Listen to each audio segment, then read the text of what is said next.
Guess who? Yes, it's me, John Bloodworth, Gentleman Crafter, with card layout number 57.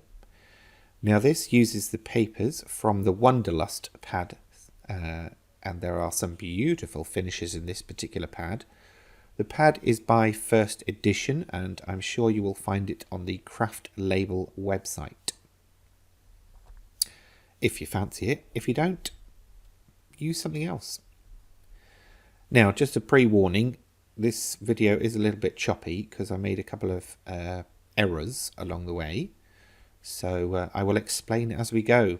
Anyway, these are the papers and the solid coloured cardstock that I'm going to use. And you saw me show some of the dies as well.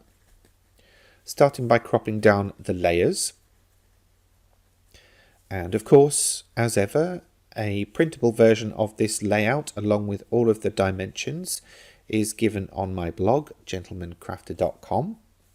Please do pay it a visit and leave some love.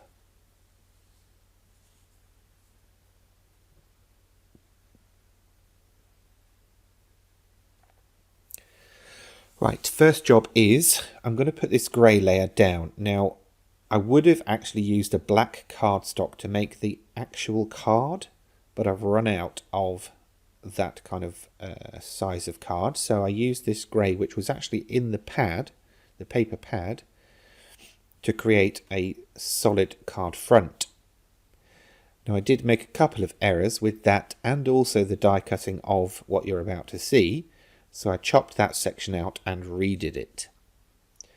Started by putting the mustard coloured pattern strip onto the floral background. Then used my gridded ruler to line up the larger circle on the top layer. So that will be the patterned layer. Used masking tape to stick that in place on the inside because I'm going to want to keep the outside. And then ran that through the large die cutting machine. Well, actually, this is my medium-sized die cutting machine. I couldn't fit the large one on the table. And then I stuck that layer to the red patterned card or paper, which came from the paper pad.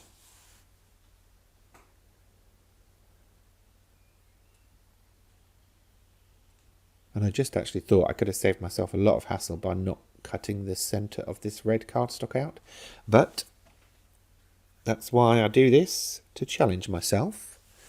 Again, putting the smaller of the two circular dies in and securing it in the centre, running it through the die cutting machine, and there it looks like you've got a matted and layered frame. Looks alright, doesn't it? Not entirely sure if that would work if you're using very thick cardstock, but it worked for me because I was using papers. And that gets stuck to the front of the card. If you wanted a different or slightly different look, you could always raise that up with foam pads.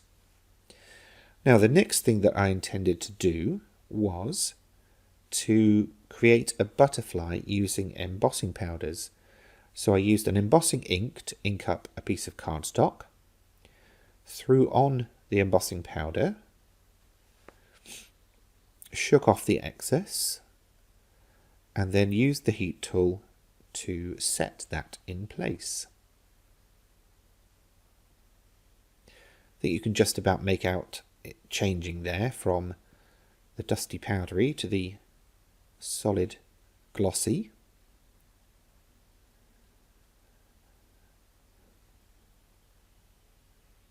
Ta-da, there we go.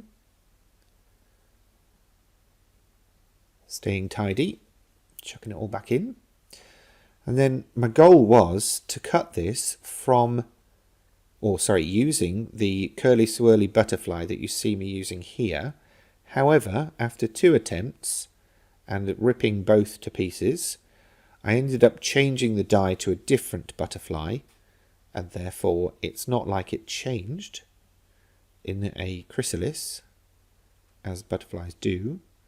It was just me getting frustrated. There we go. Much better. Well, you didn't see the rubbish ones. I know it's much better. And that's going to go in there. Now I'm going to use the sticky sentiments here as well, the sticky strips with the sentiments on, and I choose, I can't remember off the top of my head while I'm voicing this over. Oh yeah, I feel so lucky. Kind of ironic, really, given everything went wrong with this card. But, you know, I do feel lucky that I am able to make these videos and share them with you. And I appreciate that you watch them. If you know anybody that might enjoy them, do share.